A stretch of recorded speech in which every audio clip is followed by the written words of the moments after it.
I guess my producer Swami had a big problem with his computer. I guess an electrical surge. I'm not sure of the details. Blew it out, and he can't be here tonight. But I am very fortunate to have two wonderful producers, GerrBear and David Rathbone.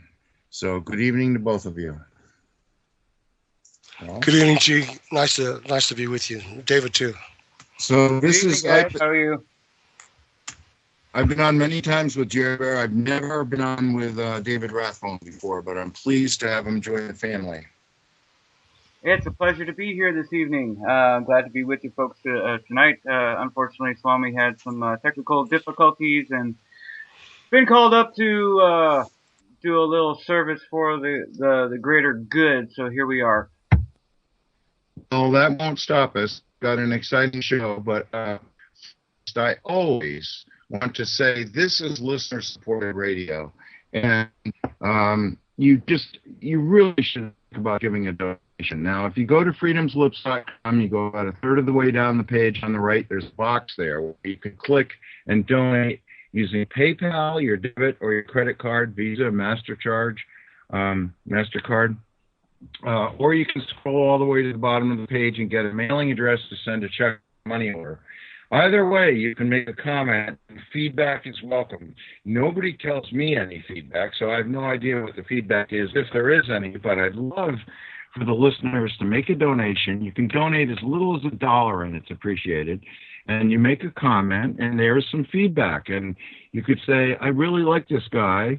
He ought to be on 5 nights a week. Or you can say, I don't understand what he's talking about. Why am I listening to this? Whatever it is. But the fact is, this is listener supported. And I know a lot of you are in town and you go on an impulse and you go get a latte, or you go get some fries, maybe some big-ass fries if you've been listening to the station regularly. But whatever you're doing, why don't you just put a little Post-it note on your speedometer and say, don't go, just give the money to Revolution Radio. I mean, we could use this money. It's listener supported. We had a big lightning strike on the studio in Kentucky, I understand. I don't know the details of it. Maybe David will be telling us. But anyway, it's listener supported. Now, if you give at least $50, you get a thumb drive. And you know what that is. It goes in a USB port with 900 survival documents. And after tonight's show, if you don't believe you need survival documents, then I guess nothing gets through to you. As I've said before, my wife and I could go, you could throw us into the woods naked and come back in a week and we'd have a fire, a house, maybe it'd be a wigwam or a teepee, but we'd be inside, we'd be warm, we'd have clothing, we'd have a boat, we'd have bow and arrow. I mean, that's the kind of people we are. We know what to go outside the door and eat. Well, most of you don't have a clue. And these survival documents include even mundane things that you wouldn't think is so valuable, but it is. How to can food.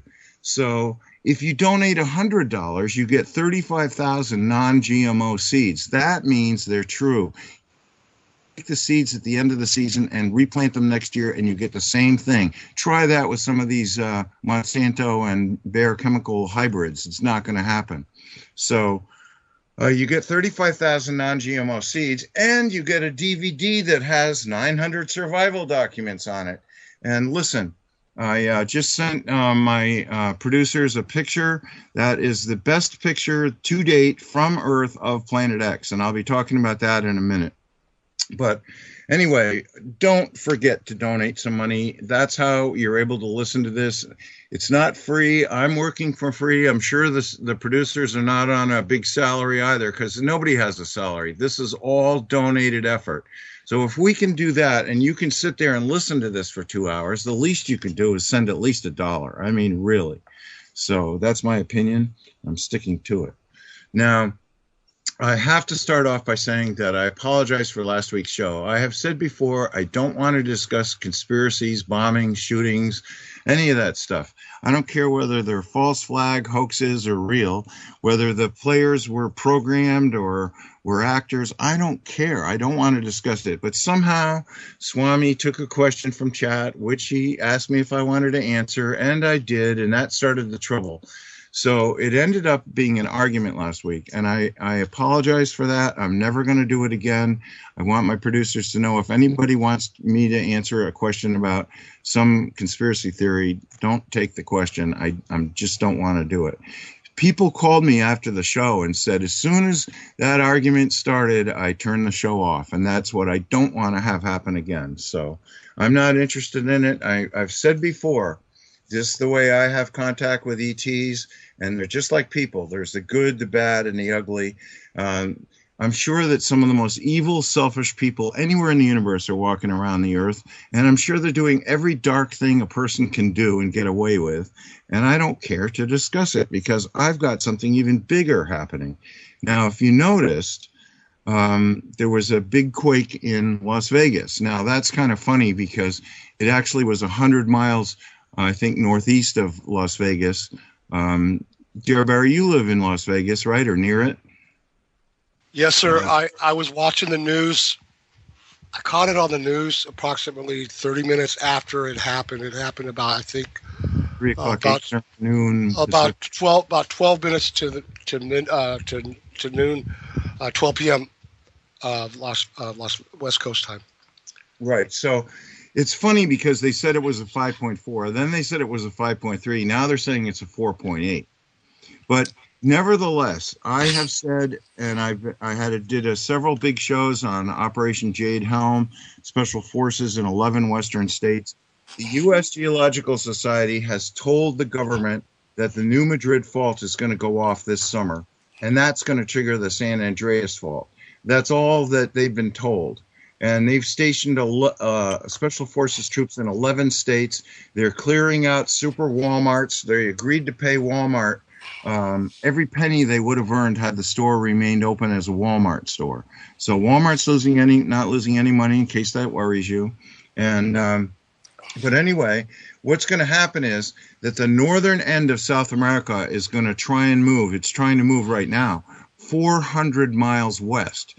Now, the southern tip of South America is firmly attached to the Antarctic plate. So in order for the northern end to move 400 miles west, and you know South America is attached to the Caribbean plate and it's attached to Central America. So it's not that easy to move. But in order for it to move, a crack has to develop in the east coast of South America, down in Argentina or Brazil. And right where that huge volcano is going off in Chile, if you draw a line to the right, that's where the crack is going to develop. The crack is going to develop. The Caribbean plate is going to be broken off from the northern end of South America. It's going to crush Central America, moving to the west, and it's going to move to the west. So that's part of the earth changes that we're expecting to have happen. And when that does, the Caribbean plate's going to sink. All the islands are going to go under, except for the volcanic ones like the Dominican Republic and Haiti, Cuba, Puerto Rico. Those mountains are still going to be above water, but all the other islands. So people are going to be jumping on boats and coming to the United States. Unfortunately, there's going to be salt water developing from South Carolina to Texas. Everyone on the Gulf Coast and everyone in Florida is going to end up under salt water. So what's going to happen is people want to move to save themselves. They've been told there's nothing to worry about. It's all global warming and climate change, which is the lie that covers up. And even Obama at the Coast Guard Academy said climate change is going to affect everyone. Yeah, well, it is. But the thing is, it isn't climate. It isn't CO2. It isn't fossil fuels. It's the fact that there's a planet in between the Earth and the sun off to the side. So when you take a picture of the sun and you look at the picture, never look at the sun, you will see there's a caterpillar on the right side of the sun around the 4 o'clock position. That is Planet X. And that comes every 3,657 years. It came into the inner solar system in 2003 around the face of the sun, and then it stopped. It was going counterclockwise in the plane of the ecliptic. And the planets go counterclockwise, and it's going clockwise. Now, as I've said on many shows before, gravity pushes, it does not pull. You have been told a lie for 400 years. So as Planet X came in going clockwise, and it came into the orbit of Venus and the Earth, it stopped Earth and Venus in their orbits. And then there's a planet that NASA discovered as soon as they sent the satellite up. It's called the dark twin of Earth. It's always on the other side of the sun from the Earth. That continued in its orbit until it caught up with it. So now we've got 3 planets, all the same size, Venus, Earth, and the dark twin of Earth, bobbing around trying to go clockwise and counterclockwise. And you have Planet X trying to go clockwise. And so they're stopped. And there's a little dance. And Planet X is going to try and go by, and one of these days it is going to go by. And when it does, it's going to cause geographic pole shift on Earth. Before that time, it's causing a huge Earth wobble. So the pressure, because the result of all of this is going to be the Atlantic is going to be widened considerably, and the Pacific is going to be narrowed considerably.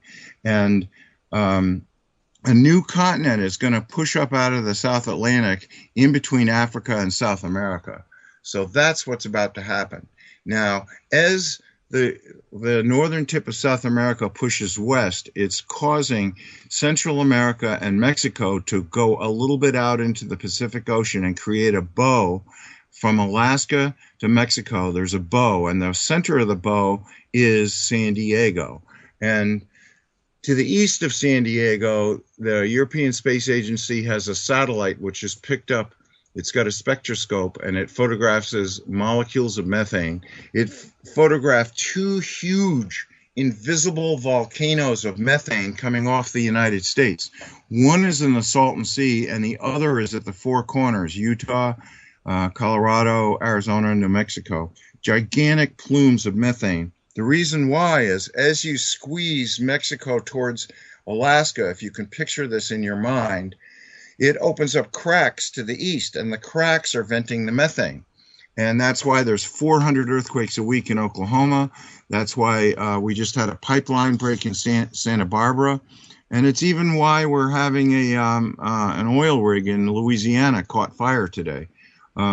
There's earth changes going on all over the place, and they're all connected to the fact that we're going to have geographic pole shift.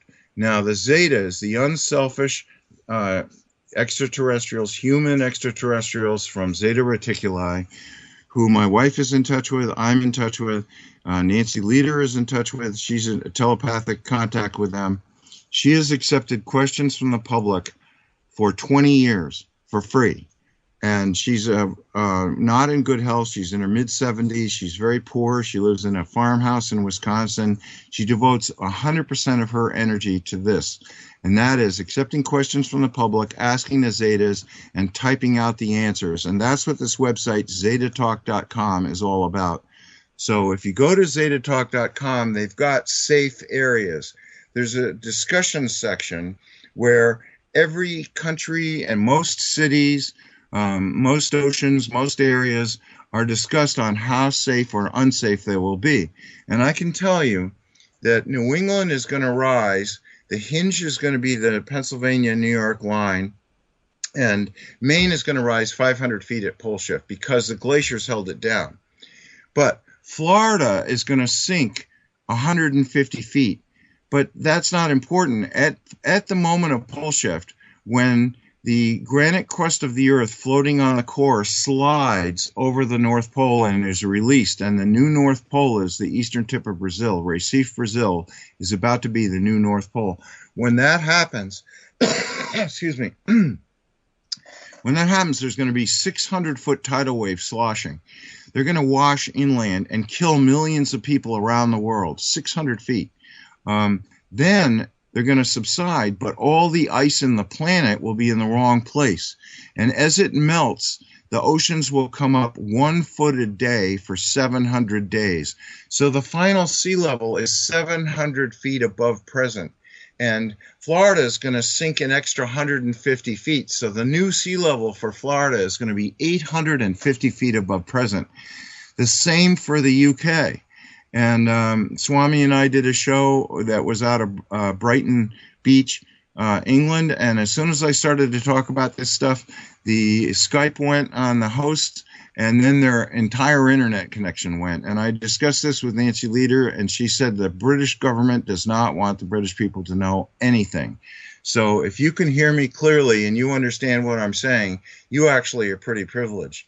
And that's what we're trying to do here with this radio station, is be free and get the information out and have everyone wake up. Now, the extraterrestrials planted a string of boxes all the way around the world. You might recall there was a strange box found on the beach in Oregon, and it was humming.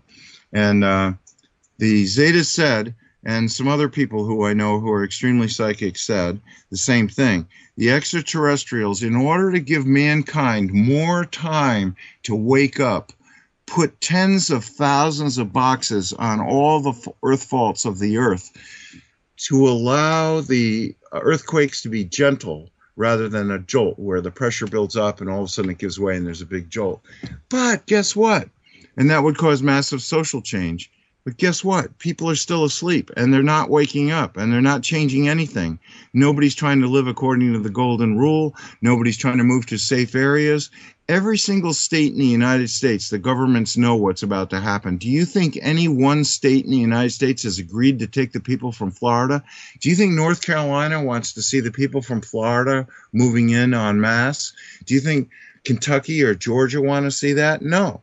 And do you think that the people that are going to be escaping Central America, the survivors and the Mexicans and everyone else that's going to cross the border into the country, do you think anyone in Texas wants to see those people, or Arizona or New Mexico? So Obama wants them to come in and survive. So if you jump on a boat from a Caribbean island and you want to come to what's left of the United States, you're welcome. And so that's what the special forces are for. They're not there to declare martial law, but they're there for crowd control. All the bridges are going to go out. There's going to be 9 and 10 force earthquakes everywhere. So what's happened is that the Council of Worlds, which is all the unselfish extraterrestrials, there's over 1,000 unselfish extraterrestrial races here on Earth right now for this time, because it's not only an apocalypse, but it's a graduation for unselfish people to the next frequency, the fourth dimension, where this planet will become entirely unselfish. There'll be no selfish people allowed to be born here or live here. It'll be like a moth flying into a candle flame. They just can't handle it, and they won't survive. So we're about to have an apocalypse, yes, or a tribulation, yes. But we're also about to have a graduation after that. And in this graduation, we're going to have open contact with all the unselfish ETs from around the universe. And only about 1/3 of the Earth has made a conscious choice to organize all their intentions and behavior around being kind to others. Gordon, and can I ask you something? Can I ask yes. something? Well, what about the ones that are underneath this Earth, the reptilians controlling? Well, Do they have anything? Are they yes. trying? Can you emphasize anything about them, please? Yes, I can. Every single race, including the reptile lizards or reptilians, have the good, bad, and the ugly. So there's good ones and there's bad ones. All these selfish extraterrestrials on Earth were told, you have two choices: leave now or turn towards light and love. And of course, being selfish, they didn't do either. What they did was say, we're going to stay and still try and mess with people. And the conditions are getting worse and worse for them. They're not being allowed to mount any operations that they would wish to do. And they're being kicked off the Earth one by one, little by little. So there is no doubt as to whether this will be a positive outcome. The Earth is going to graduate to the fourth dimension, and everyone that's still here will be unselfish. So, of course, the selfish people have a nasty habit. They don't care who they're fighting. They'll do each other in. So, yes, there's probably going to be looting and raping and robbing and civil unrest. But the problems that we have in this country are going to be the same around the world. In other words, there's no other country in the world that has agreed to take anyone from any other country. So even though the UK is going to sink, and they've begged the Scandinavian countries, particularly Sweden, would you take the British citizens? They've said no. Well, Gordon, can I ask this? Sure. If the reptilians have been in the rule of the industrial military complex, they've been in. They're part of the Bilderberg. They're the top. They are like the top food of the food chain, and they've still got control of all these governments and these militaries, etc., with the 13 families. So do you think that they're finally, these people are gonna just give in, or as that are covering the reptilians? No, they're going to be totally defeated, and they'll be living on a frequency that they cannot live on. And they're right now trying to build spaceships, and that's another thing. Okay, now every so often you read that a Russian spacecraft crashes, or a United States spacecraft crashes, or blows up on the launching pad, and the Council of Worlds has told all the rich and powerful people, Earth is a school, the pole shift is the final exam, and you will not be allowed to cut class. Now, their goal was to build spaceships and go to the moon and Mars and come back after pole shift as kings of the Earth. But then they were told they weren't allowed to do that. The selfish aliens lied to them, and 40 years ago, 50 years ago, they said, oh yeah, we're going to give you technology. You'll be able to go to Mars. You'll come back as kings of the Earth. You'll be in charge. Don't worry about it. And then when Planet X came into the solar system in 2003, all the powerful and the elite contacted the selfish ETs and said, well, where are our spaceships? Where are our bases on the moon and Mars? And they said, oh, sorry, we lied to you. And of course, that's their goal, is to recruit people for the fourth dimensional selfish planets, because on the next level, everything is split. And this level, the unselfish and the selfish mix, and that's why you have all your problems. Every time somebody comes up with a good idea, some selfish person comes along and tries to ruin it. So they're going to be going to planets where everyone is as or more selfish than they are. So they have a perfect future. The people who are neither unselfish nor selfish are going to be reborn, and this is a gift to them. They're going to be reborn as sea creatures without possessions, because if you can point to one thing on Earth where we went wrong, it's possessions. So they're going to be born as octopuses and whales and dolphins, and maybe they'll learn to be kind to each other. And then later they can be reborn into human bodies with arms and legs and build spaceships and things like that. But that's, for them, that's another time. But so every time that you see one of those launches crash, or the spaceship crashes, or it tumbles back to Earth, like last week, the Russians said they were launching a harmless Mexican internet satellite that was going to bring internet to the Siberian plateau. Well, first of all, Russia's moving everything out of Moscow to Siberia because people think that's a swamp, but it's actually a plateau, and it's very elevated. It's going to survive pole shift. So they're moving the whole Russian government just the way the United States government has been moved to Denver. The Russian government is moving to Siberia. And so they launched an innocent Mexican satellite that was going to provide internet. But what they didn't say was that it was a very sophisticated infrared satellite that was going to spot individual people walking through the woods from Europe towards Siberia. And the Russian people were going to locate them and kill them before they got there. And the Council of Worlds has said that the selfish people will not be allowed to restrict the freedom of any other soul on Earth, and that includes spotting them and hunting them down. So the satellite was launched. They called it a Mexican internet satellite. That does not fool the Council of Worlds. They caused it to go haywire, and it burned up in the atmosphere. But what's interesting is in 2003, when the powers that be discovered they were not going to be taken to Mars and the moon, they said, oh my God, maybe there's some other selfish aliens who will help us. And they had discovered, and you probably heard this, that there was a comet, I think it's called Comet P61, that was transmitting radio signals. So in 2004, they launched a satellite to go to this comet to see if they could contact unselfish extraterrestrials, to beg them, how would you like to partner with the wealthy people on Earth and offer us refuge at the time of the pole shift? And they didn't know until they got there. It took 10 years to get there, and they actually landed on the comet. And a European Space Agency worker released pictures of the comet before the satellite went dead, and it shows an extraterrestrial base. What's interesting is it's got this dome cover with a nipple on it.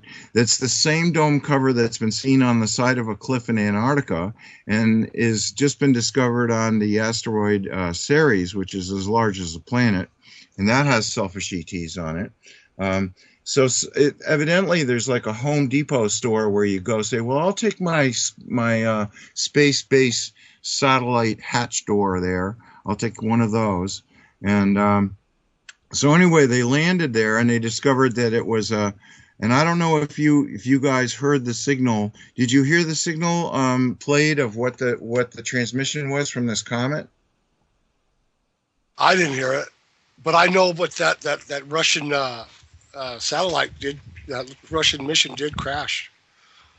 Yeah, that's fair. So they've been going back quite a ways. Well, so this is how stupid they are. They're thinking, well, we're not going to turn towards light and love and roll up our sleeves and help grow vegetables in our survival community. They're thinking, no, we're just going to find some other selfish extraterrestrials who will take us off the Earth and bring us back. And the Council of Worlds has said nobody's leaving. If you're a human born on Earth, you are not leaving. So you're going to be here for pole shift. And even if you only live 5 more minutes, you better spend it helping somebody else. Gordon, you have a question from the chat room. It says where they would like to know if we can link the chat room the photo of the Gordon mentioned at the start of the show. Planet X. Yes, I sent it to you guys. Did you see it? Did you take care of it, Dave? Can you drop it in the chat? I sent it to you, but I don't think you can drop it in. But I can give you the link to it. Okay. But the link is go to this website. It's poleshift.ning.com. And it's right on the front page of that. It's Ning, N-I-N-G, Nancy, Ivan, Nancy, Gordon, Ning. Can you say it real slow, G? Poleshift, that's one word, .ning.com. Poleshift. M-I-N-G? N for Nancy. I-N-G? Yes. .com. Okay, I copy. Thank you. Okay, now there's a section there in poleshift.ning.com, and that's where people from the public ask questions to Nancy Leader, and if she accepts them, then she asks the Zetas, and then she types out the answer, and the answer is there too. And then she also later posted on zetatalk.com, which is her website, Zetatalk, Z-E-T-A-T-A-L-K, one word, zetatalk.com. And so anyway, there's this guy in Italy named Alberto, and he takes pictures of the sun every day. Well, for the first time, he actually got a picture of the disk of Planet X to the right of the sun.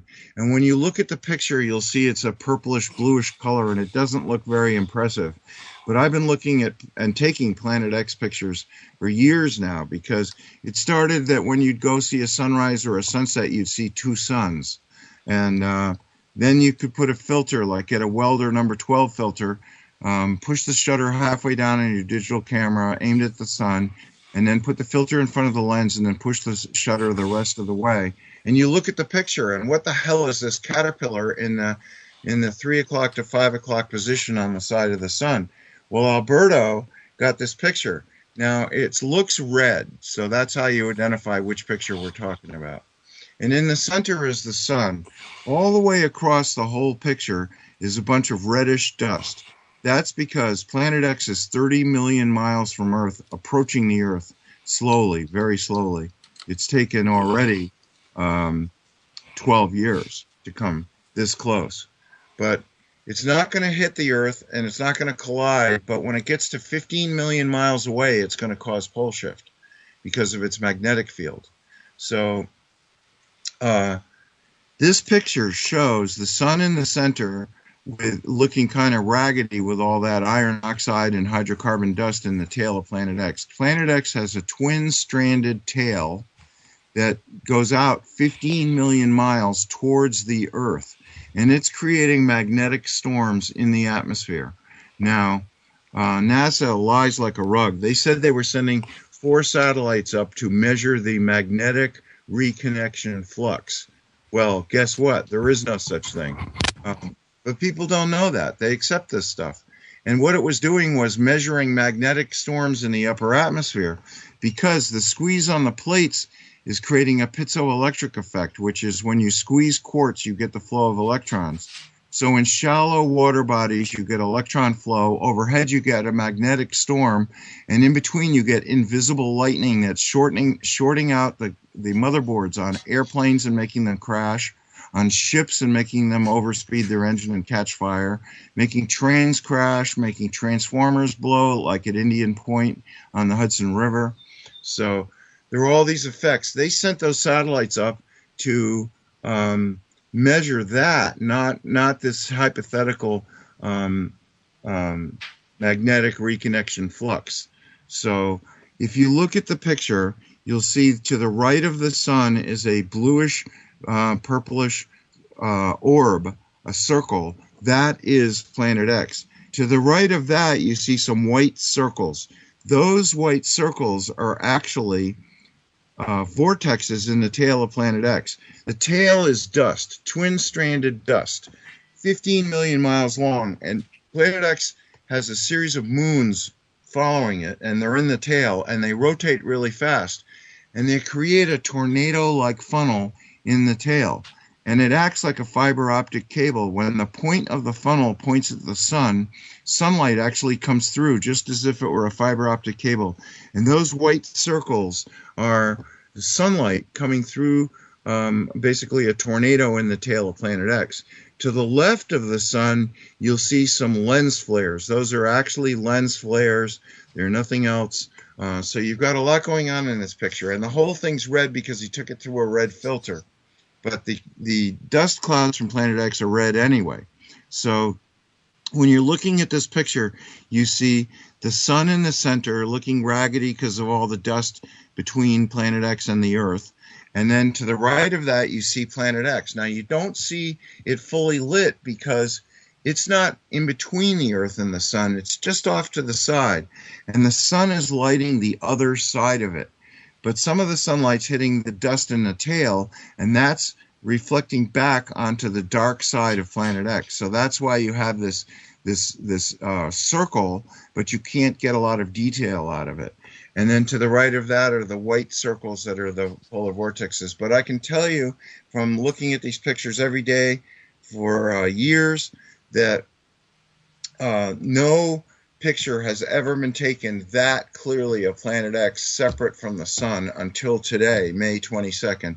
And the picture you want to look at says right on it, May 22nd, 2015, and it was shot by Alberto in Italy.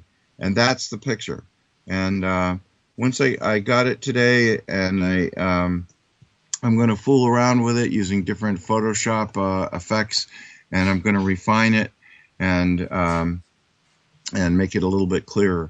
But that's it. Now, the Zetas have said, everyone wants to know, when is pole shift? Well, the reason why, and the ETs say they know even the day, the hour, the month, the year, they know it exactly. But there's people like Dick Cheney want to put poisons in the chemtrail planes and spray all the useless eaters just before pole shift. And if they know the exact moment of pole shift and they do it beforehand, they will get away with it, because with pole shift, there aren't going to be anybody coming after them and charging them with a crime. There won't be any government left. There won't be any courts or justice system. And so they're not going to be putting them in jail. So that's what they're waiting for. So the Zetas have said, no, they're not going to tell you. But they have said several things. The first thing is that pole shift will occur either in August, December, or April. Now, my wife had a dream, a vision of the tidal surges coming in, pushing ice. Well, in August, there's no ice. In December, the ice is just beginning to form. And in April, it's just beginning to break up. So that would place pole shift in April. And with all these things that are happening this year, the New Madrid fault is supposed to go off, the San Andreas fault is supposed to go off, and South America going west, and Caribbean sinking. And this is just in the Americas. This isn't even talking about what's going on in Europe, because Africa, because the Atlantic's going to get wider. So Africa, the north end of Africa, is going to go east. It's going to crash right into those little countries like Iraq and Iran and leave them in shambles.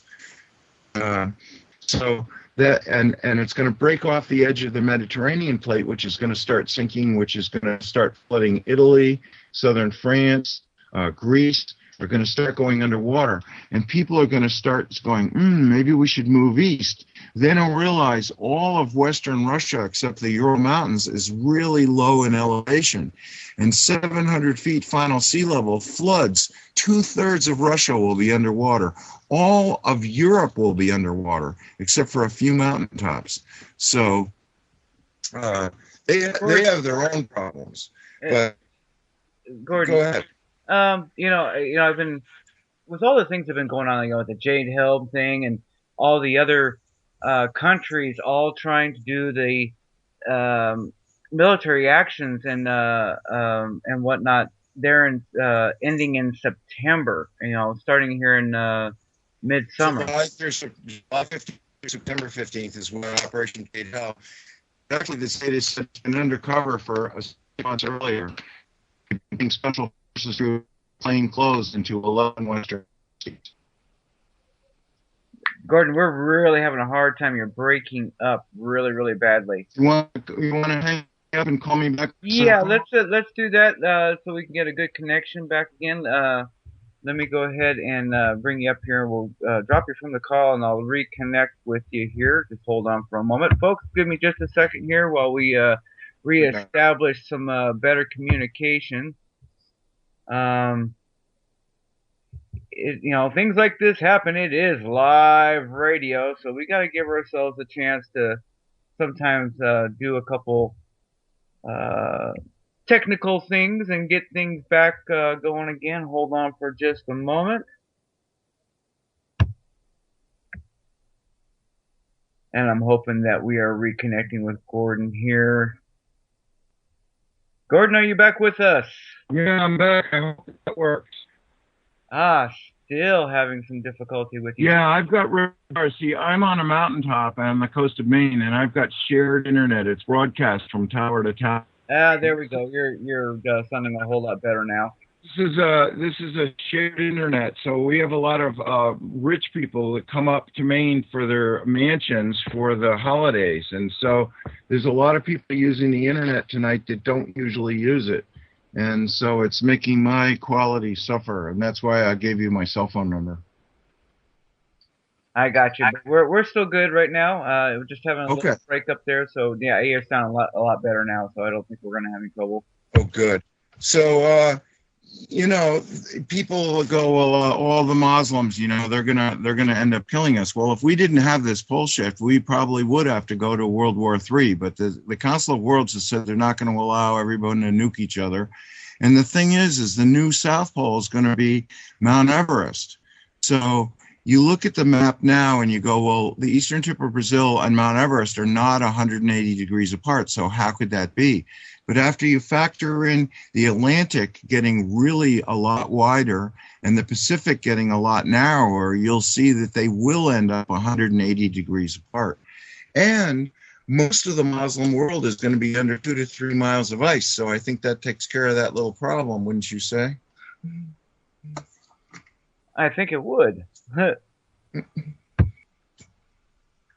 mean, that's what's wrong with selfish people. They can't even agree between themselves. They'll spend all day long trying to do it. Not really. That's the story of Iraq, Iran, the Sunni, the Shiites, ISIS, Saudi Arabia. I mean, it's endless.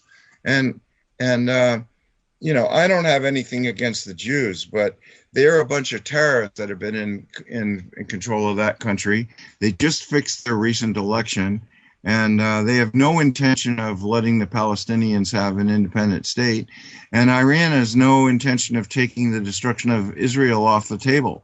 So a 10-year plan where they end up with nukes, if pole shift is in a year, guess what's going to happen? All those bunkers will be buried in the 10-power earthquakes. So And I we'll mean, come back up and take over the earth, not them. well, see, our government's going to fail too. I mean, who's going to be in the carry-on government? If you realize that there's no electricity and there's not going to be for 40, 50, 100 years, and you realize that you don't have any food or clothing, and you don't have any vegetable seeds to grow, and you don't have food, and your general is ordering you around like you're a slave or a minion, how long is it going to take for you to realize, why don't I just shoot the general? Why don't I just take my wife and kids and run for the mountains? So that's the problem with Dick Cheney's chemtrail solution, is by the time it happens, it will be so obvious that even the pilots are going to say, I'm taking the wife and kids and going to the mountains. And even the policemen are going to say, I'm taking the wife and kids and going to the mountains. There's going to be nobody left to carry out all these elaborate plans that all the rich and the powerful have been building for years. And, it's once they realize, well, there's nobody to arrest me and try me and convict me, why don't I just, because in North Carolina, there are rich people who have private armies. Well, how long do you think that's going to last? One of those guys in the army is going to turn around and say, if I shoot my boss, I get to get all his food. How long is it going to take for them to think of that? So there's a lot of moral issues coming on here, and there's a lot of issues, and nothing's easy about it. And the thing is every time you ask the extraterrestrials, they say, well, a lot of what's about to happen is in the hands of man. So it's up to man what he's going to do. Man was given a couple of extra years to wake up, become kind, and care. And now they've shown that nobody's going to be considerate. The British government is moving its bases into the Falkland Islands because when the new continent arises in the South Atlantic, they intend to land on it and capture it and declare it the British territory. The United States just signed a deal for the biggest military base we've ever had overseas in Southeast Australia. Why?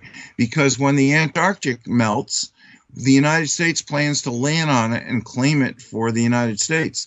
So why did we go to Libya and get rid of Gaddafi? Gaddafi was the best dictator Africa's ever had. Everyone had a college education. They could adopt Western ideas. They got money for a house when they got married. When they graduated from college, they had free college education. Nobody else in Africa even ever came close to that. But why did the European nations invade and get rid of Gaddafi? Because they couldn't seize, when Europe floods, where are they going to go? Russia doesn't want them. So where are they going to go? Well, they wouldn't go to Egypt because that's flat and that's going to be underwater. And it's going to crash into Iraq and Iran and there'll be nothing left of it. So why didn't they go west to the West Africa, where Algeria and Morocco are? Because there are inland mountain tribes that have been there for centuries, and nobody has ever beat them in anything. You just can't go in there and take that land back from those people. They'll fight you tooth and nail right to the end, and you'll never win. But Libya... I can answer that question for why they took it. Libya is all tenderized now. It's got sweet oil. It's got a huge water aquifer, and all they've got to go is directly across, and they can set up all their European elite, the Germans, the royal families. So were you going to say, David? I was going to say, that I knew the reason why they took it because Libya sits on the largest freshwater aquifer on Earth. Exactly. So that's what they're looking for, and the Queen of England has begged Obama. She sent Prince Charles. She sent Prince William. She's just begged and begged and begged. Can the royal family come to the United States? And Obama has said, no, forget it. We don't need a royal family over here. And you have your own subjects. And she has vast ranches in Western Australia. Well, Western Australia is going to tilt down underwater. Eastern Australia is going to rise into a high plateau over the ocean. And the only other place on Earth that's going to rise like Maine, 500 feet, is New Zealand, because it too is held down by glaciers and is springing back. So There's a whole bunch of geopolitics going on here. The Chinese built ghost cities inland in the least earthquake-prone areas for 70 million people. Well, there's more than that, and if you add up the people that are going to be drowned in Indonesia, Malaysia, Laos, Cambodia, Thailand, Vietnam, and South China, it's way more than 70 million people. But what are they going to do? They're going to set up their troops, and they're going to block the people they don't want to go, and they're going to keep them from leaving. They're going to let them drown. And the people they do want to go, they're going to move to these ghost cities that are ready to hold 70 million people. Has the United States built anything in Kansas and Nebraska? And I say that because these huge agricultural farms now occupy most of the state. You can drive for hours in Kansas without seeing a single living person because the farms are like 100,000, 500,000 acres, and all the towns that were there have dried up and blown away. But when 30 to 50 million people are homeless from the quakes in the New Madrid Fault area, and the salt water's heading up the Mississippi, which it's going to go to join the Great Lakes are going to be salt water. The St. Lawrence Seaway is going to rip open and be salt water. And like Edgar Cayce said, the greatest seaport in North America after pole shift, 100 years after pole shift, will be Omaha, Nebraska. So where are these people going to go? Well, because of all the arguments over it with the selfish people like the Bush family, and like I say, I'm not a great fan of Obama. I don't think he's any great genius, but he's supposed to be a star child. He's supposed to be president during this time to see if he can make the best of it, saving people. I don't know how this is going to work out. President Putin, and President Xi of China are supposed to make a joint announcement that there's a rogue planet in the solar system. Ronald Reagan declared it as top secret. After all these years, because they love the American people, now they're going to reveal that this planet is there. But then they're not going to say it's going to cause geographic pole shift, and 2/3 of the world's population is going to die, first from tidal surges, then from shock, disease, starvation, looting, and crime. All that's going to go on. They're not going to say that. They're going to say there's a rogue planet, and just keep your nose to the grindstone, keep paying your mortgage. We'll let you know if there's anything you should worry about. But the Zetas have given several clues. Pole shift will occur either in August, December, or April. So I'm voting for next April, but I don't have any inside knowledge. I could be easily wrong. I thought 7 years ago, I thought 9 years ago that it would happen in 2 years. And now another 7 years have gone by and it still hasn't happened. But the earth wobble is getting more extreme, and the weather's getting more extreme, and the earth changes are getting more extreme. So, I think we're reaching the point. But the other clue is when the day comes that you look up in the sky, and without using special glasses, without using a camera, but just looking up in the sky, separate from the sun, you see Planet X sitting there. And Planet X was called, by the Sumerians, it was called Nibiru, and the Egyptians called it Neteru. It's also known as the winged globe because as it comes into the solar system, the twin-stranded tail stretches out to either side, and it looks like a bird wheeling in the sky. So, what's up with the thing that's in Yellowstone? What will happen with that? Well, people have always been scared that it's going to be another supervolcano, but the reason why it's not is because there's a huge bow in the West Coast centered in San Diego, and it's opening up fissures that are venting methane, but it's also going to take the pressure off of Yellowstone. So yes, Yellowstone is going to erupt, but it's nothing that would take out the whole United States. It's just going to be minor, which will be minor in comparison to everything else because almost every volcano on Earth is going to erupt. Right now, there are volcanoes that haven't erupted in 100,000 years on the West Coast that are starting to steam. In other words, they're boiling water. Surface water that went down and met the magma is boiling now. So there's a lot of stuff happening. The U.S. Geological Survey, the Zetas were asked and they answered. The U.S. Geological Survey secretly told the government that they expect the New Madrid Fault to go off and trigger the San Andreas Fault in between July 15th and September 15th. So that's what's going on with this Operation Jade Helm. They know if that happens, at worst, the tidal waves can come in from the Gulf of Mexico and just drown 30 to 50 million people. But if the quakes destroy their houses and now they're homeless, then where are they going to go? They can't stay there. I mean, they could stay there, but it's like suicidal. If your house is wrecked from a quake in Florida, are you going to stay there and rebuild, or are you going to head north? And of course you're going to head north. But what's going to greet you at the North Carolina line? What's going to greet you at the Kentucky and the Tennessee lines? It's not going to be pleasant. And so, you can see there's a lot of need. It depends on how the president puts it. If the president says, this is something that's going to affect all of us, and in the past, whole civilizations have fallen and history has been wiped clean and everyone had to start from scratch. But if we work together in a kind and empathetic way, we will be able to survive this. And this means that states who don't have very few people are going to have to accept millions of refugees. And, if you put it that way, then there's a chance that people are going to go, wow, it isn't anybody's fault. We have to work together. But if you say, we're declaring martial law and nobody can move anywhere without a pass, without permission, and you're going to be given food rations, and you can't go anywhere, and you can't call anybody, and you can't go on the internet, and you can't do anything, then people are going to be really pissed. And that's why they've gone undercover. The undercover agents have joined all these militia groups and these secessionist groups, because let's say Texas says, well, we don't want to, it's already a wave of immigration, but if it becomes a tidal wave of immigration, Texas is going to say, well, we want to secede from the United States. We're declaring independence.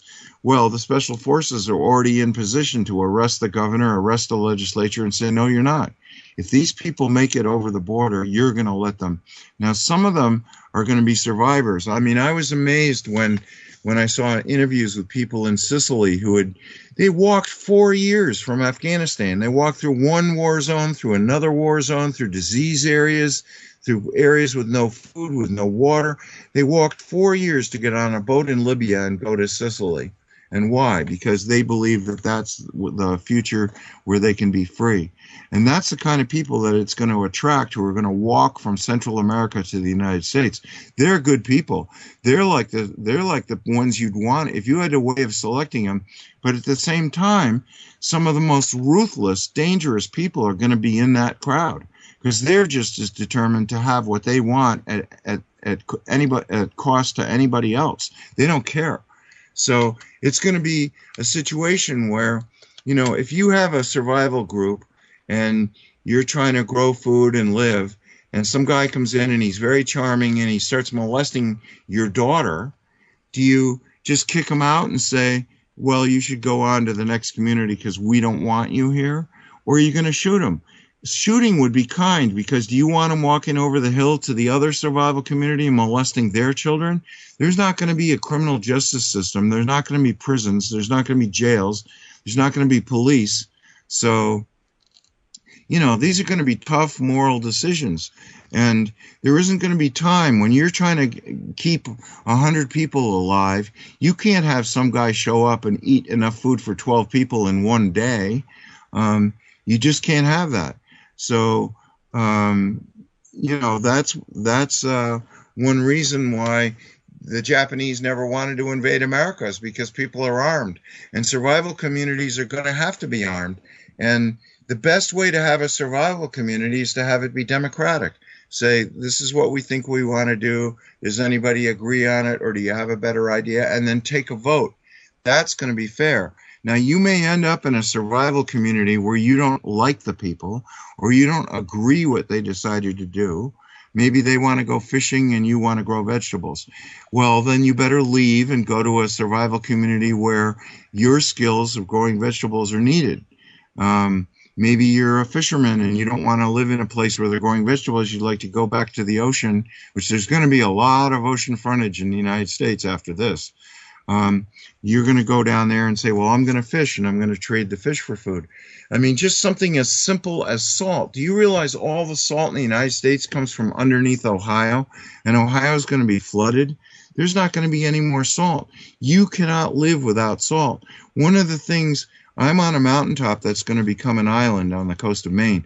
One of the things I'm planning is I've got forests all around me. I've got tons of firewood. I'm going to evaporate seawater and trade the salt for egg. Okay, and welcome back to hour 2 of the whole agenda. It is in Maine, of course, it's 1 in the morning, but in the rest of the country, it's still before midnight, I believe. Most of you, except Kentucky. I think they're an hour earlier. Not sure. So, we're it's 1:08 in the morning here in Kentucky.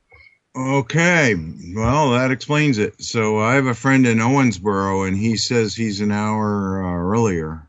See, does the line go right through Kentucky? It does. I am maybe 10 minutes away from the Central Eastern Standard Time line. My cell phone actually picks up both towers, so that must be confusing. Pings constantly. My time changes on my cell phone constantly, back and forth, back and forth. Oh, see, I don't even wear a watch anymore because I have my cell phone. But for you, I guess you have to wear a watch, or else you won't know what time it is.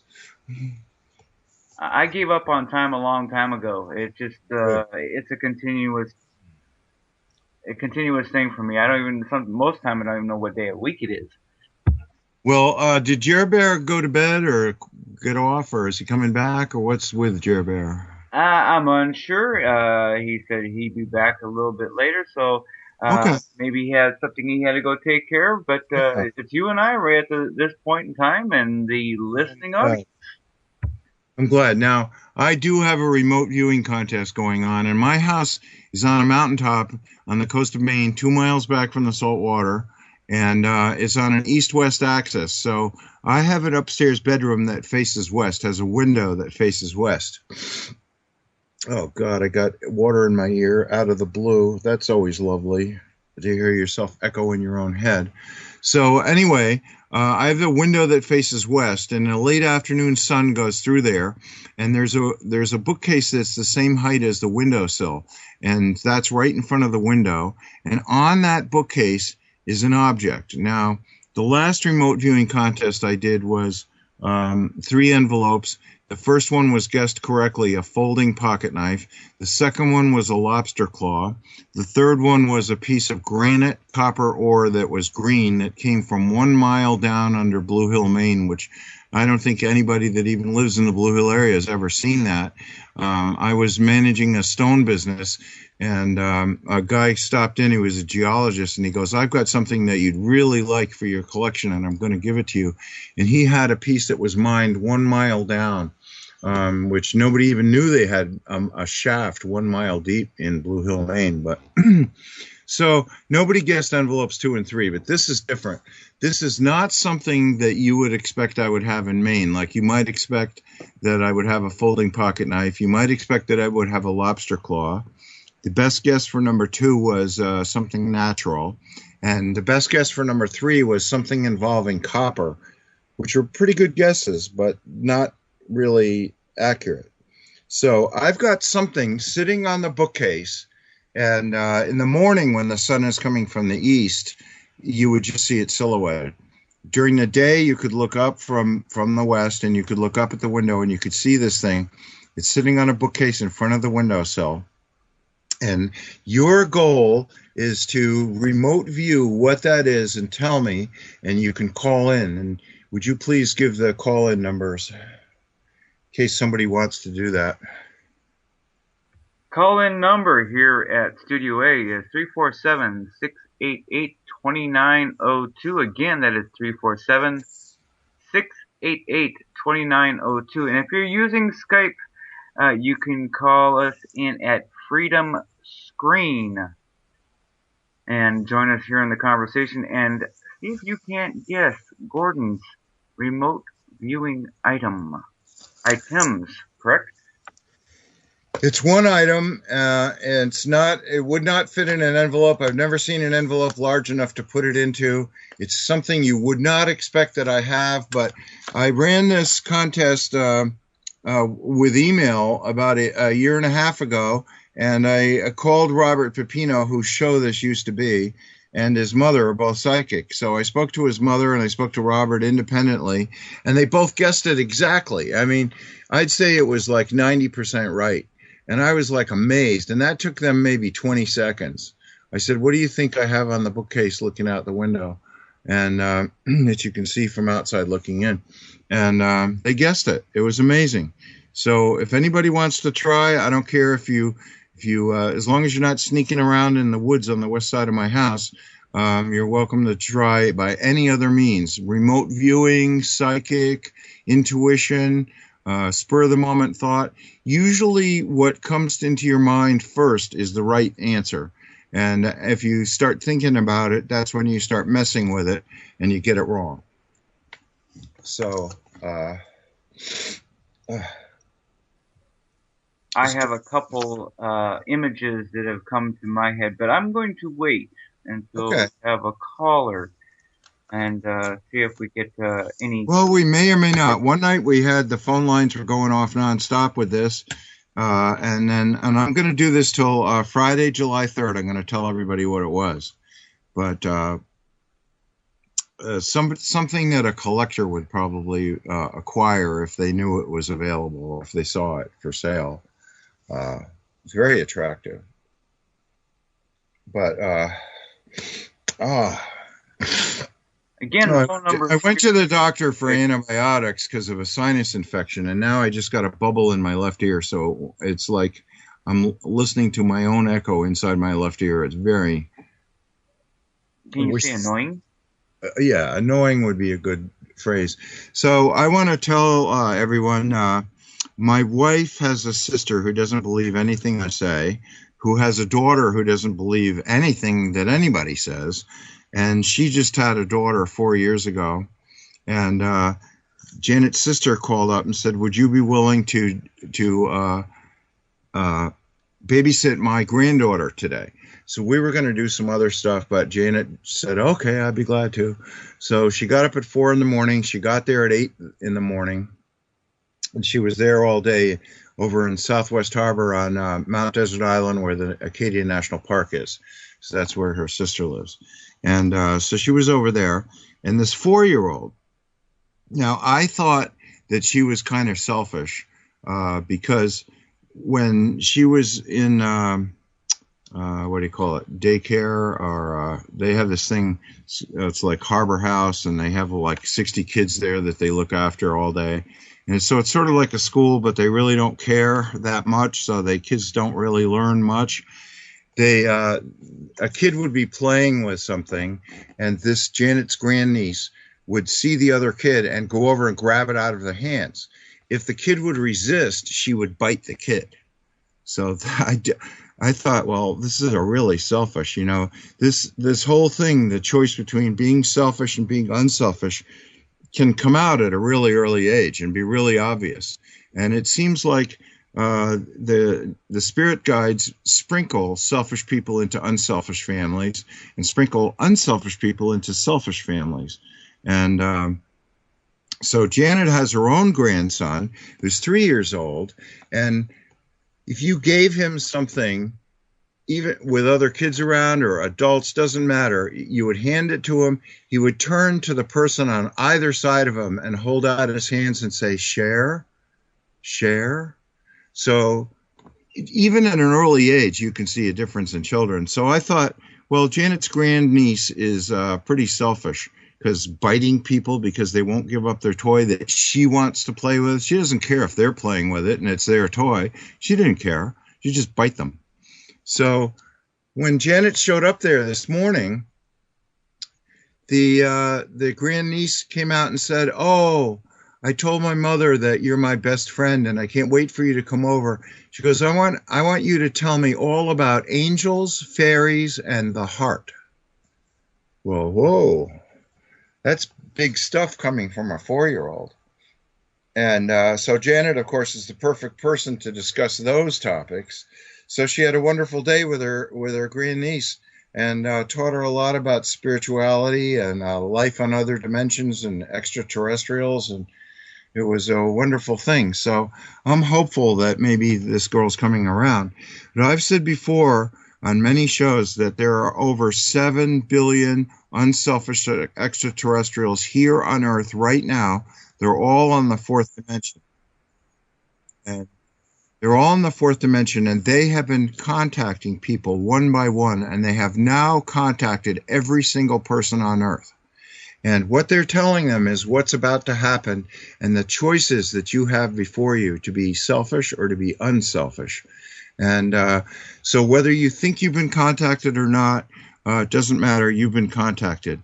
Now, you haven't heard this from me before, David, but to keep everything straight, they've got the 1,000 extraterrestrial races divided into 40 working groups. And the working group that has taken North America, Canada, the United States, and Mexico are the unselfish human zetas. And those are known as the little grays. To a lot of people, they don't look human, but, you know, they have a head and a mouth. They've got eyes. They've got hands and feet. And they were sent here to do some testing, and then they discovered their DNA and our DNA matches exactly. Then they discovered that their cloning was failing, and what to do. And then they decided that they had mistakenly, after they destroyed one of their planets, they decided, you know, the whole problem is sex and emotions. So let's be a space traveling race without a planet, because we really don't deserve to have a planet. And let's use cloning to reproduce, and let's take out all emotion and all sexuality. So that's why they all look pretty similar, but they're not. In each body, there's a completely different soul and a unique person who has unique interests. But they're telepathic in the extreme. So anything that any one of them knows, any other one can learn. So they've been traveling through space, and now their cloning is failing. So they've come to Earth, and they were sent here under cover by another group, the Council of Worlds, for them to investigate Earth. And they discovered that our DNA and their DNA matches exactly. So they have been creating a hybrid race. And what they've been doing is going around the world, finding the most emotional, sexual, and intelligent people they can find, and breeding, having half-breed children called the hybrids. And that's the new race. Prophecies all over the world talk about the new race. Now, that to some people sounds really scary, but they may be the same people who say that after Judgment Day, they're going to be resurrected in their same body. And I don't know what you think of your body, David, but I'm ready to move on to a better model. Of course, I'm 66. Yeah, most definitely. This one's getting worn out. Yeah, so, but there's still some people who think, well, if I freeze myself, then they'll wake me up in 1,000 years and they'll bring me back. Well, why would you want to if everybody's walking around living 400 years, having IQs of 300, totally telepathic, totally sexual, totally kind, caring, empathetic, and in open contact with extraterrestrials all over the universe? Why wouldn't you want to be telepathic too? So anyway, my wife is one of those who was chosen to be mother of the new race. So there are millions like her. She's one of the few who's admitted that she's been doing that. And it's happened even when we've been together. And she had her tubes died, so she should not be pregnant at all. And yet there are times that she started lactating, she was pregnant. And so then she's been taken up to visit her children, so the children get to know their mother. And some of her children are so old now that when she goes to visit them, they say, do you want to get on a flying saucer and take a tour of the solar system? So she's had a lot of very interesting adventures. We've had more often than not, we've had Zeta ships, which you can tell because they have an orange or a red color in the ionizing the air around them. I want to go. I'm gonna go take a trip. Yeah, well, see, they can't contact you consciously unless you ask for that. Now, what I did when I was 20 years old is I realized there was the good, the bad, and the ugly. And I thought, well, I want to learn telepathy, but you can't exactly go to school for that. So I started taking walks at night, looking up at the stars and saying, I know there's some really bad aliens out there and some ugly aliens, but I want to meet the good ones, the spiritual ones who are in the light. And I want them to hear me trying to contact them, and I want them to contact me back. Well, nothing happened for 20 years, but then a 150-foot disc came from the Pleiades and took me on board for 4 hours. That was voluntary. They told me they were coming. They came. I ran over to standing underneath it. A door opened, a green light came down and beamed me right up there. So I'm a reincarnated Pleiadian, I discovered. And my wife and I agreed to be together in this lifetime talking about this about 5,000 years ago. You know, we just in the right when we're coming out of the dark ages. And we have absolutely nothing in common. There's no reason why we would ever have met, but we have common interests, the same likes and dislikes, and we have exactly the same beliefs. So we get along great. We've been together 25 years.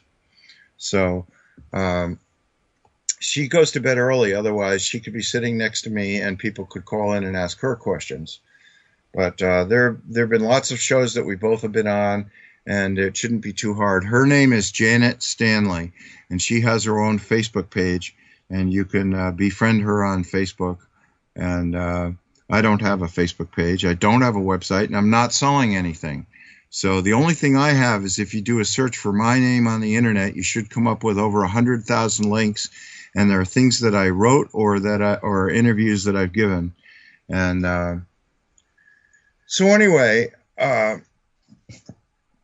thought it was kind of interesting that this girl, 4 years old, all of a sudden wants to talk about angels, fairies, and the heart. I think maybe she had a recent contact, and they gave her a talking to and gave her a choice, and now she's trying to make her choice and live with it. So I found that really interesting. I don't know. I think you said before the show that you're about to have your first child. Yes. So I tell you, I don't have any children. Through one reason or another, I didn't have any children. And I wished my wife's tubes weren't tied, because I wished I had a dozen kids, because I would try like hell to have at least 2 of them come up here and cut and split firewood for me. I hear that one. Oh, goodness. Now, we're living... We're a little girl. You're not familiar with this, but I built this house in 4 days for $11,000. Did you clone yourself? And we heated wood. We heat with wood, and we have no plumbing. But we doused and had a 500-foot deep well drilled through solid granite. And we throw a breaker, and a pump at the bottom of the well pumps water. And we pump it into 5-gallon buckets. And we bring the water in the house, and 16 gallons at a time, and we always have 2 6-gallon stainless steel lobster pots on top of the wood stove boiling. We have a wood stove the size of a small car. So. Oh, goodness. So, and living in Maine, we've had 65 below zero winters. This last winter, we had 16 feet, 3 1/4 inches, of which 13 1/2 feet fell in 5 weeks. Woohoo! So we have been living a few adventures. Yeah. We have here in Kentucky, too. Minus 25 this year. Didn't quite get that deep as far as snow was concerned, but we did have a good 16 inches here at one time. Miss it. I'm used to seeing what I have used to see in Alaska.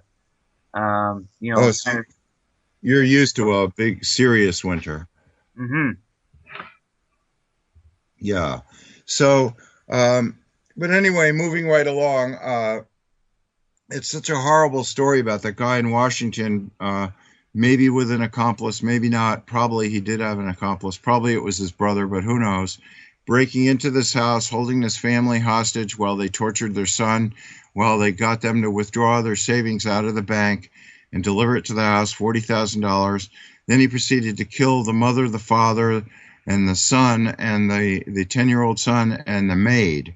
And just before they died, they texted the other maid. See, they have two maids. I don't have any maids. I don't know how they do that, but texted the I other got a maid. question from Chad if you'd like to take it. Well, ask the question. I don't know if I'll take it, but go ahead. What kind of ships shine bright like stars in daylight? Oh. Uh, well, actually, I gotta say that the only ones I've seen in daylight, well, let's see, we've seen like a cotton ball in the sky with a long needle stuck into it, and then I was working on the docks, and fishing boat came in, and 6 hours earlier out on the ocean, they saw the same thing, a huge cotton ball in the sky with a needle stuck into it, but they didn't say whether it was shiny. Uh, One day, Janet and I went out to see if we could call in UFOs. And unfortunately, there was ice all over the road. And I had a choice. I had a truck with studded tires on, but that didn't help. And I had a choice: go to the left and hit the rocks and go into the ocean. And this is in December. Or go straight ahead and hit a cliff head on. Well, luckily, I was going slowly, and I chose the cliff. So it created bent the fender onto the tire, so I had to get out and unbend the tire. Then there was no cell phones back then. There was no place to call, which that can get you in trouble if you don't report an accident. But I couldn't do anything about it. So the next day, we drove to the Toyota dealer to see if we could, how much it was going to cost to repair. And on the way back, we get up to this T intersection, and straight ahead was the Bagaduce River and a valley where the river was. But we were on a ridge, and it was a T intersection. And right there, hovering in the distance, was a 50-foot diameter spherical ball bearing, like a mirror ball, just hanging there. So there was no traffic. So we just sat at the stop sign for 20 minutes looking at it and going, oh my God, what do you think that is? So then we thought, well, if we go further down the road, we make a left and we go further down the road, there's another place where you get a better view of the Bagaduce River.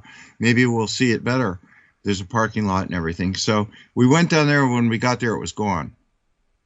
So then about 8 o'clock that night, all the windows in the house started rattling. And I go, well, that's a really strange windstorm. Janet goes, no, that's an earthquake. So I turn on the radio and the TV. Nobody has any news of it. So I'm tuning through the AM dial. And finally, I pick up a radio station from Philadelphia. And they say there was a quake centered in Pennsylvania that was felt in Maine.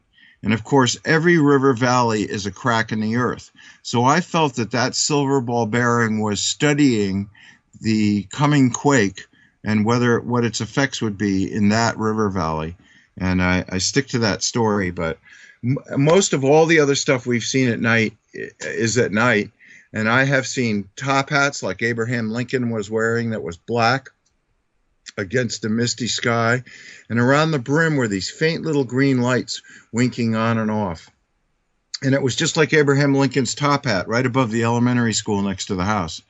And then Janet saw a triangular shaped ship that was the same size as 3 city buses parked in a triangle, and it was black with a big red exhaust light on the bottom of it, and then red lights in each corner of the 3 corners. But we've seen all kinds of discs, and we saw a beautiful cylinder. It was about 100 feet long. It didn't come to a point, but it's sort of a rounded end, but it was extremely shiny, and it was at midnight, and we're going through this intersection, and all of a sudden these spotlights go on, and it was like we were in the center of a baseball stadium. And we look up, and about 100 feet above the road is a 100-foot long cylinder going probably 10, 15 miles an hour with huge windows on both sides lit up, the whitest light coming out of these big rectangular windows. And we got out of the car and we looked, and it was going off the road at a slight angle. We had a good view, and we watched it for 2 or 3 miles, and just slowly, 10 to 15 miles an hour, 100 feet up in the air, just continued off in that direction. Another time, Janet had a dream right when we had first started living together, about 6 months into it, that that she and I were both on a saucer, and I was talking to some tall aliens wearing hoods that were like, they were human, but they looked a little bit like praying mantises, but they were really intellectual. And I was discussing information for a book that I've always wanted to write but never written. And she interrupted, and there were some gray aliens there, and she interrupted, and she goes, "I'm tired of just seeing you in my dreams. I want to see you in person."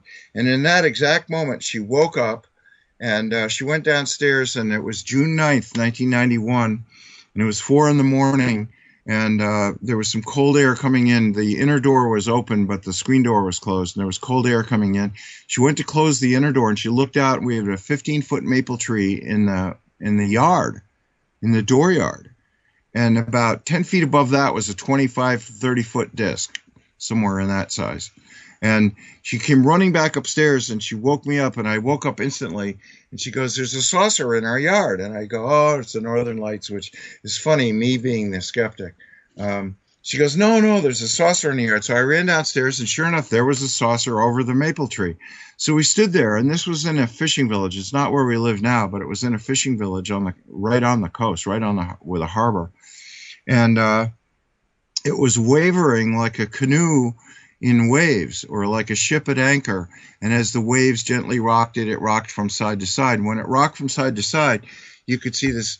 You could see that it was nickel-colored metal, and there was a dome on the top of it that was nickel-colored metal too. But the air around the disc was ionized orange, and the air around the dome was ionized red.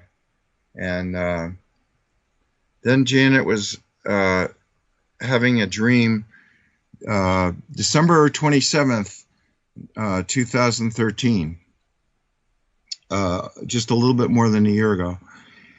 And she thought, well, what if something happens to Gordon? What will become of me? And the Zetas broke into her dream and said, "Don't worry, Janet, we're always with you. And the very next time you go outside, we'll prove it to you." Well, the next day was pouring rain, drizzle, fog, really bleak. And we had firewood stacked on the top of the mountain, and we have a tractor, and we go get it off the pile, bring it down to the house, and we have a firewood wagon in front of the door, and we dump it in there and cover it with a tarp. And we just kept putting it off all day. And finally, we put the last firewood in the wood stove, and we go, well, it's time to go get more firewood. So we put on all our rain gear, and Janet was faster than I was. And she got out around the corner, and right there was a huge, hundreds of feet in diameter, spherical red ball, like an LED stoplight, glowing on the top of the mountain, probably 200 or 300 feet from the door. And this is in heavy rain and fog. Now, we're at the top of a mountain. If that happened on a clear night, 1,000 people could have seen it. But in those weather conditions, that was a private show just for Janet. And she knew it. And she goes, Gordon, there's a mothership out here. Come out quickly. And I came out, and it had winked out just before I got there. And then there was the article about the pilot for Obama was taking him to a campaign stop in I forget what year it was, 1984, 1985. This is long before he was running for the Senate or the presidency. And they were on their way from like Iowa to Kansas. And they had a huge spherical red ball shadowing the airplane that the pilot saw for quite a while. I saw him on TV talking about this the other day. And about a month ago, I read an article about it on the internet. So the Zeta ships always have an orange and a red color, and invariably those are the ones you're going to see. But you are an eternal soul, and you were born on Earth now. You live on Earth, and you're going to die on Earth. But if you could go back through all your lifetimes, they would look like grains of sand on an endless beach, because the average person lives about 1,000 lifetimes before they wake up enough to go, is there anything more? And so most people don't realize that it's like being in a TV show, like a soap opera. Every time there's different people, different places, different things, but it's all the same thing, which is, are you going to get the point? Organize all your behavior around being unselfish. And you don't have to be a saint. All you have to be is 51% of the time. In other words, the majority of the time you think of the other person first. That's what the golden rule is all about. So that qualifies you to graduate. So, this stuff is all tied together. So if you've lived 1,000 lifetimes, you may very well have spent several of them on other planets. And on those planets, you formed relationships with other people. So in this lifetime, those unselfish people have come to Earth to be part of this graduation from school, which is what we're going through. Right. And they are the ones who, they know you, David. They've spent lifetimes with you. They're the ones that might be the ones who choose to be the contact for you. But there's a rule. They can't contact you unless you give them permission.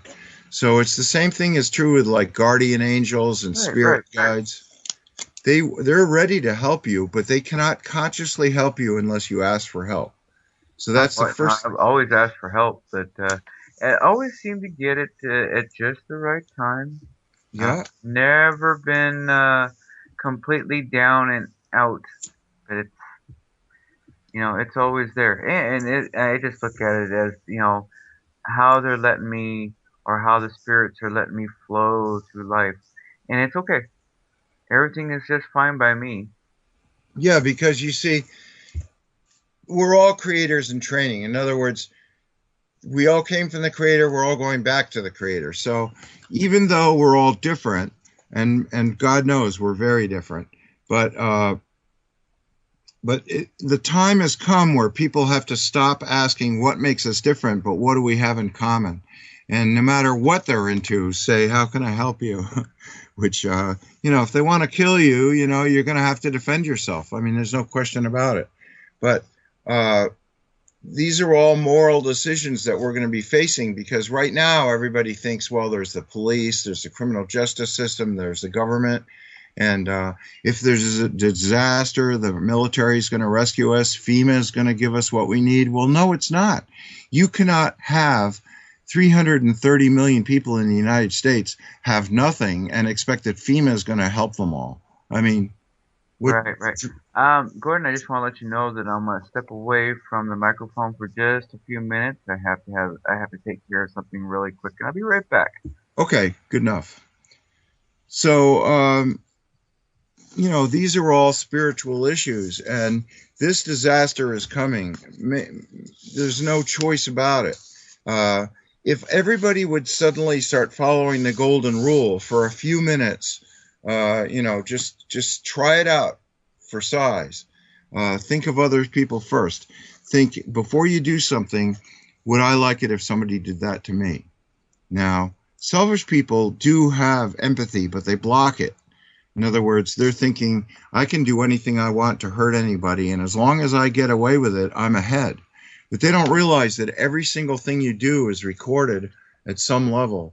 And the Council of Worlds and all these unselfish extraterrestrials, they know who you are. They know what you did. And if you could see auras, you would see that all the unselfish and the kind people have a big, bright, white light around them. And selfish people have a black hole. It's like looking at a dark cave. When you look at them, there's no light around them at all. Now, most people are not completely selfish. To be completely selfish and go to a selfish planet in the fourth dimension, you have to be like 99% selfish all the time. And so if you're not 51% unselfish and you're not 99% selfish, that's 2/3 of the population. These are the people who should learn to be unselfish. These are the people who are being given a choice. All this stuff is going to happen. It's your final exam. You see, you can sit there and think, well, I'm a kind, nice person. But in a real situation, there's two of you, there's only one scrap of bread left. Are you going to say to the other person, you have it? Or are you going to punch them in the face and steal that scrap of bread for yourself? So that's the final exam. It isn't enough to just think these thoughts, but in a real situation, like pole shift, in a real situation, how are you going to behave? Now, if you read that book, The Law of One, Channels from Ra, which is a great series of books, with the truth in it. They discuss how the last time they tried to have a harvest on Earth was 75,000 years ago, and only 3 people were graduated. Only 3 people. I don't know how many people were on Earth, but I guarantee you it was thousands, if not millions, and only 3 people. This time, fully 1/3 of the Earth's population. In other words, more than 2 billion people are ready to graduate. Well, how could that be? Well, the first thing is that about 2 billion people on Earth are star children. In other words, they came here to be here for this graduation ceremony. Then there's about 2 billion people who are old reincarnated souls. They've always been on Earth, but they've lived long enough to know that there's something more. And that's 4 billion right there. The other 3 billion are new souls who hardly know anything. They're not interested in anything, and you can tell a new soul because they don't have any abilities, they don't have any skills, they don't have any interest, and they don't do much. The more advanced a person is, the older the soul they are, the more wisdom they're spouting, the more things they can do. And the funny thing about mastery is if you become a master of one thing, it's very easy to learn to become a master of another thing, and pretty soon you can pretty well do anything you want. You're really good at all of it. Artwork, mechanics, language. So there's 7 billion people here, but every single person has been contacted and given a choice. We're going to have pole shift. There's a good chance that 2/3 of the population of Earth is going to die. Do you want to be among those or not? Now, my wife is the black sheep of her family. In other words, her whole family thinks that business is the only purpose for living. You're born, you make money, then you die. That's all there is. And Janet used to go around saying, well, what's the meaning of life? What happens before you're born? What happens after you're born? And they would always tell her, don't ask those questions. You can never get the answer to them, and it's not important. You should focus on making money. What are you going to do for a living? And well, that's practical, but it didn't answer Janet's questions. And now my family, my mother and father are both supportive of me, but they've both passed away. I have a brother who told me that he doesn't believe a word I've ever said, so that explains that. And I have other people who think, well, geez, the guy's really smart. He ended up with a mountaintop. He was a successful lawyer. He's was really good with building stone walls and granite staircases and things like that.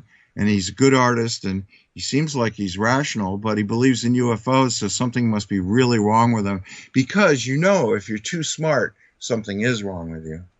So, you know, they say you can't be a prophet in your own country. So thank God for the internet, because I have friends around the world.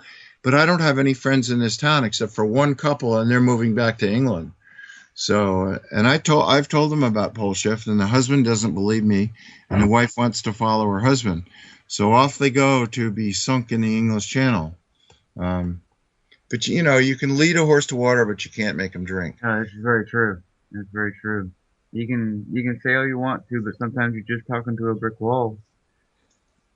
Now, I still go up to people all the time, and I always talk about UFOs in the future if I can. If they have a bad reaction, then I drop the subject. But I used to go up to people and say, you know, there's going to be a 600-foot tidal wave and all the coast is going to be drowned. And they would look at me like, you're crazy. You're an idiot. I don't even want to talk to you. But for the last 2 years when I do that, people go, well, I'm just going to pull up a lawn chair, sit down and have a martini and watch the wave come in.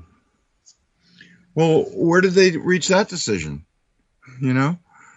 So everybody's been told pretty much what's going to happen.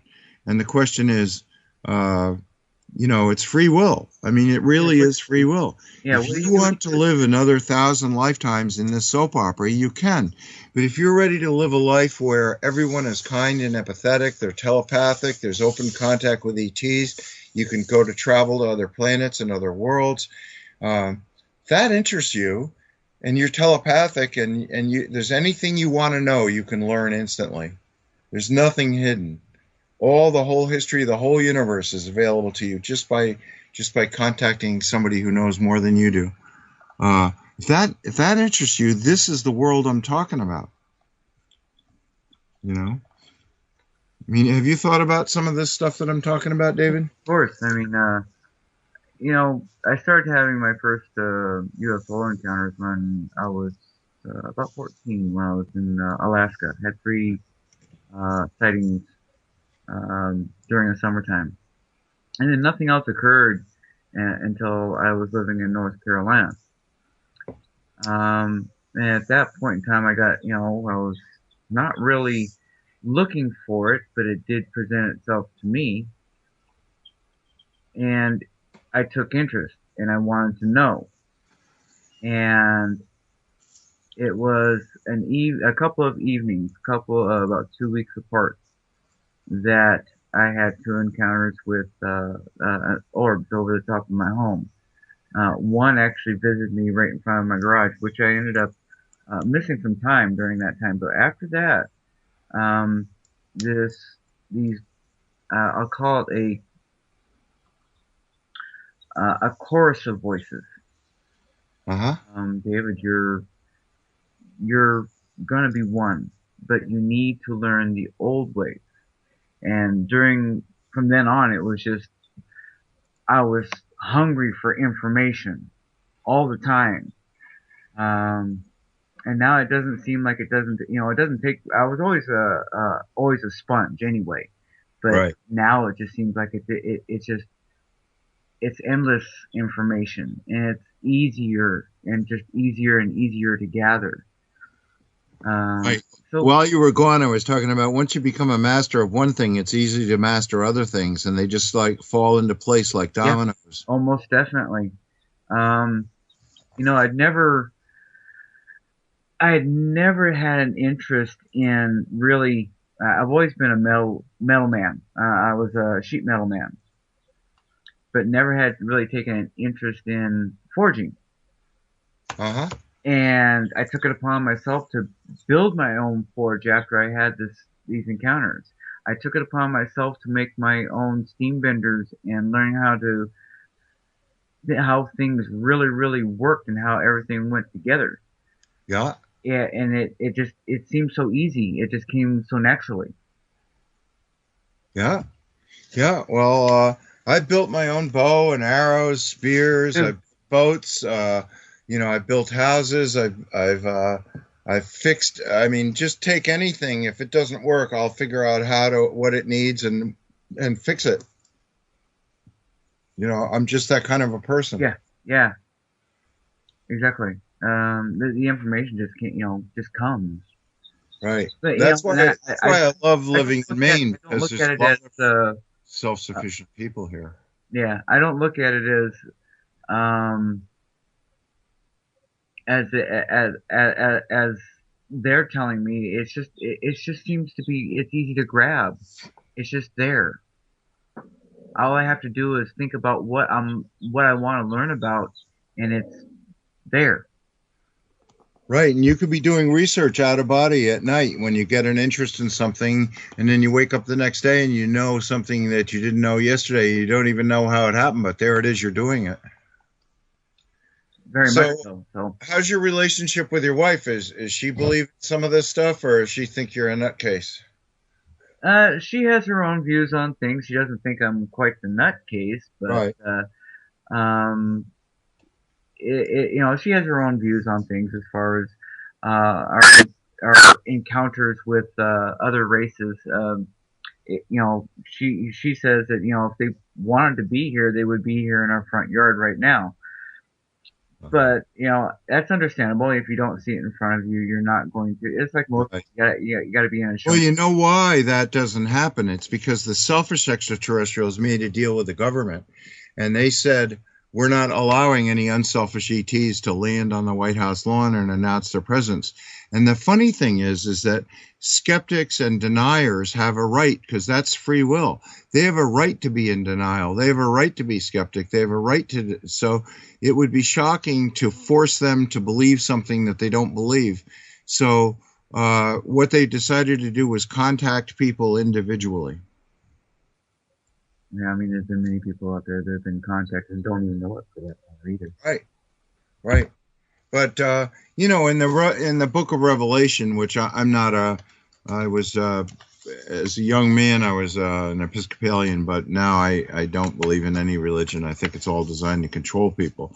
So, but in the Book of Revelation it says brother will turn against brother, et cetera, et cetera. So this is the dividing time between those who see the truth and are willing to live it now, and those who are just going to continue like, oh, everything's going to be fine. I'll be retiring on my 401k in 12 years, and so there's going to be this huge division, and I very frequently see it with spouses.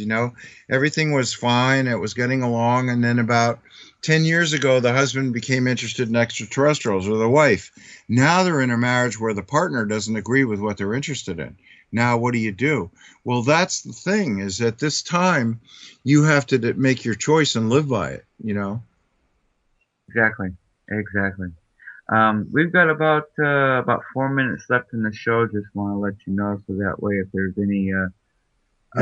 nobody's called in to guess what is in the window, but you're welcome to. We have had several guesses. I put them there in your chat box if you'd like to take a look at Oh, I'm not in a chat box, so you just tell me what the guesses are, and I'll tell you. Hold on here for a moment. Let me get back to that box here. Give me just a second here. First guess came from Herbal Floozy, our own Mona, who has a show on Studio B, 12 to 2. Her first guess was a ceramic clown. Ooh. All I'm going to say about that is that there is a part of it that's ceramic, and it's not a clown, but that's a close guess. Second guess came from one of our members of the management from Beaubear, a set of buffalo horns. No. The first guess was far closer than that. It has nothing to do with a buffalo. And our third guess came from a chatter, Easy P. Something clear to catch the light, like a crystal ball or a snow globe. I wish I had a snow globe. I sort of like those. No, the first guess was the closest, and thank you for the guesses, though. I really do appreciate it. I didn't know people were guessing. So Mona, that's the name of the one who got the closest, huh? She says there was ceramic clown. Was that Mona's guess? Yes, that's correct. Well, I'll tell you, Mona, you don't have far to go to get this right. So anyway, that's interesting. Another guest come up and we get closer to it. But it sounds like I have a new life. Has just popped out of the shell from my incubator, and I must be tending to it here soon. Love it when I have a new chick hatch. Oh, neat. I don't have chickens, but my problem is what am I going to feed them after pole shift? Because I've got 6 inches of dirt on top of granite, and I've got a 34-acre blueberry field, but I have no ability to grow something that needs deep roots like corn. So I haven't put in a hen house and chickens, although I'm seriously considering doing it. But I wanted to get the buff Orpingtons because they seem user-friendly. Instead of scattering when you walk towards them, they all gather around your feet and like, I'm the prettiest, pick me up and pet me. No, pick me, pet me. We have buff Orpingtons, and they are a wonderful chicken to have around. They are a very good chicken. We're at the end of the show. This has been... happy Memorial Weekend to everybody. Be careful. Don't drink. Drinking is no fountain of youth, and it won't do you any favors if you want to be psychic. All take care. This has been the whole agenda. Thank you, David. Thank you very much, everybody.